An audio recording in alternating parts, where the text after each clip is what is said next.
Hey man, so what do you think about hero stacking in Overwatch? Hero stacking? What's that? Oh god, it hurts. Oh, it hurts. Oh, it hurts. Yeah, it's kind of like that.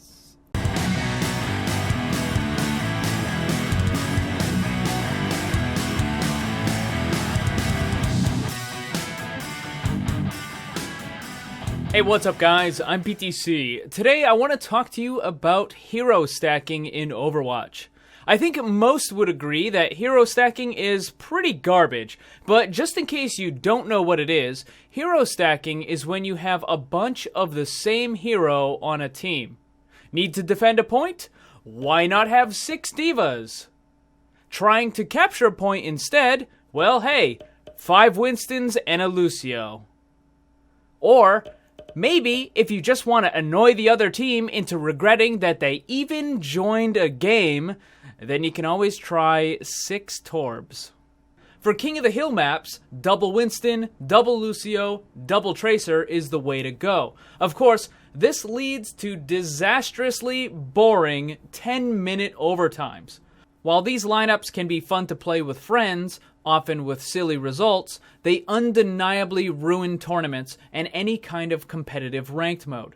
Allowing for multiple of the same hero on a team encourages what's known as cheese strats. These gimmicky lineups severely limit creative strategy and gameplay, as often the only way to counter cheese strats and hero stacks is to do the exact same thing right back.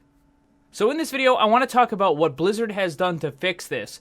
And while their solution did get rid of hero stacking, it also created several more problems.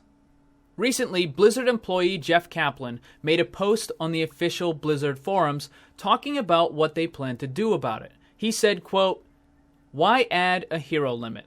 We've been discussing the idea of hero limits for almost as long as Overwatch has been in development.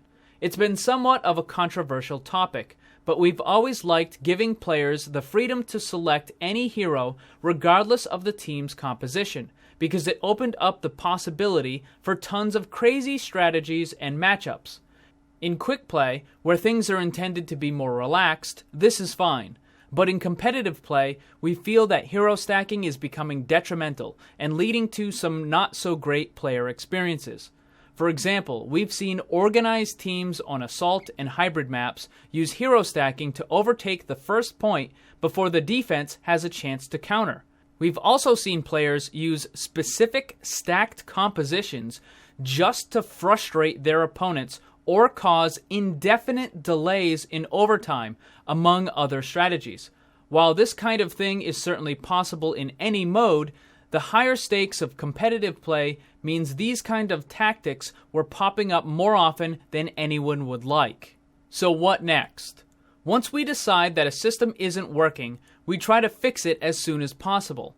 Luckily, this was a relatively simple change for us to make. So today's PTR includes a mechanic that limits the number of each hero in a competitive play match to 1 per team. If the change addresses the problem like we're hoping it does, we'll roll it into the upcoming patches once our public testing is complete. If not, we'll hold off and explore other possible solutions. So that's what Blizzard thinks will fix it, simply making it so that the teams can only have 1 of each hero. This will certainly stop hero stacking, since it just won't be possible anymore, but it will bring up a bunch of new and potentially worse problems. The first and most obvious problem is when players on a team want to swap heroes. The whole process of simply switching characters will become a clunky mess.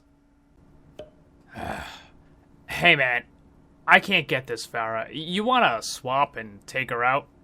Yeah, sure. Right now I can't leave the point though, so I guess you'll have to just wait till I die. Yeah, alright. I'll wait.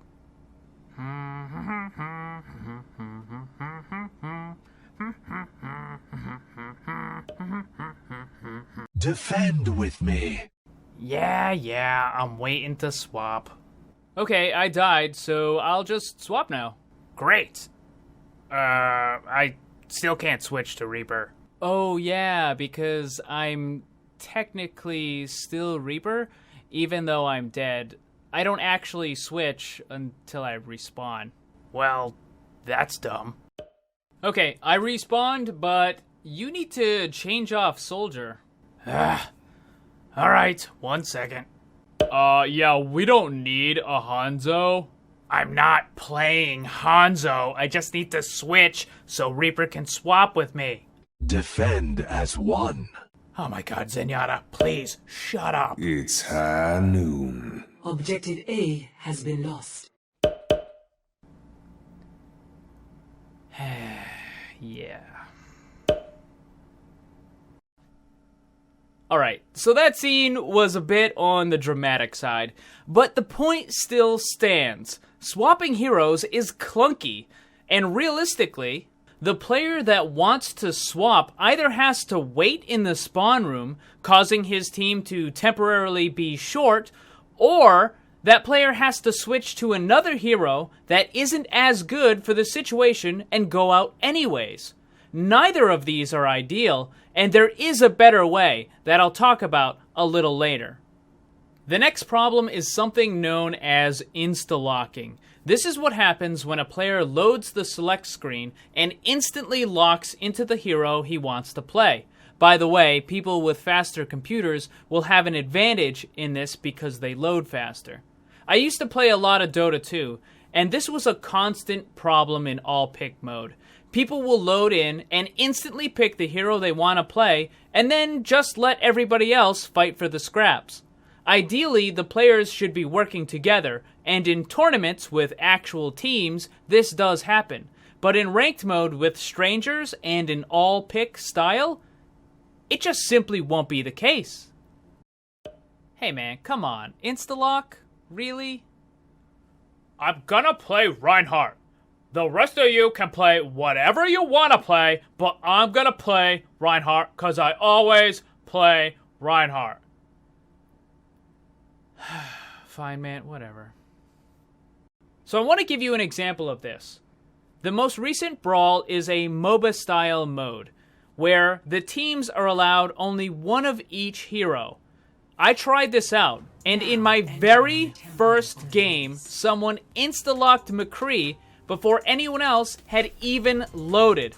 If you watch the footage, you'll notice that as soon as I come into the character select screen, McCree has already been picked.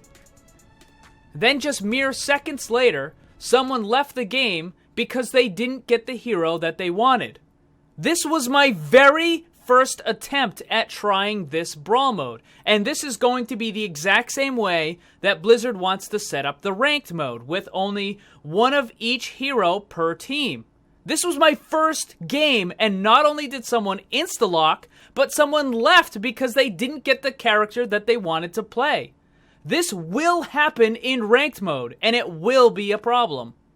So now that the patch has been pushed live, and we have hero limitations in ranked mode, just how bad is the insta-locking?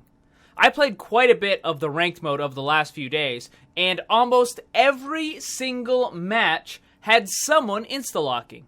The thing is, because people know that other players are going to insta-lock, it almost forces them to insta-lock as well. It's like a nuclear arms race to see who can grab the hero the fastest. Alright, so that's two problems. And you know, maybe insta-locking isn't so bad. Hey, it's not going to happen every time to the hero you want to play, right? But it actually brings about yet another problem. And this one is probably the worst of them all. Hey, get off Reaper. I want to play him, so change or I'll just throw the match. Dude, I already picked him. Can you just play someone else? No, I'm better than you. I'm 2 whole ranks above you. You're just gonna suck, so let me play Reaper or else I'll make us lose.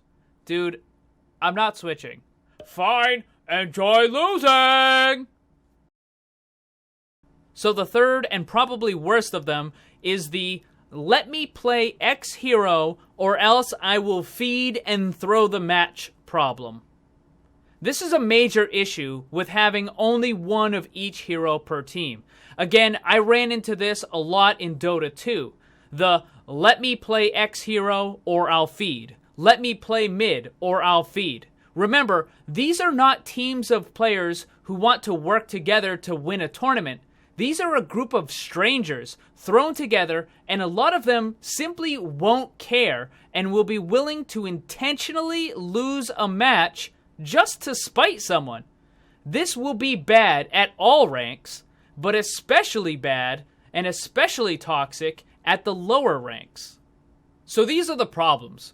What is the solution? Well, it's actually pretty easy. You see, instead of allowing only one of each hero per team, the teams are allowed to make a lineup that allows for one double up. This is also known as a 2-1-1-1-1 build. What does this mean? Well, here is a basic lineup that allows for only one of each hero per team. You have a Soldier, a Reaper, a Reinhardt, a Winston, a Mercy, and a Lucio. And now, a lineup that uses the 2-1-1-1-1 is allowed to do this.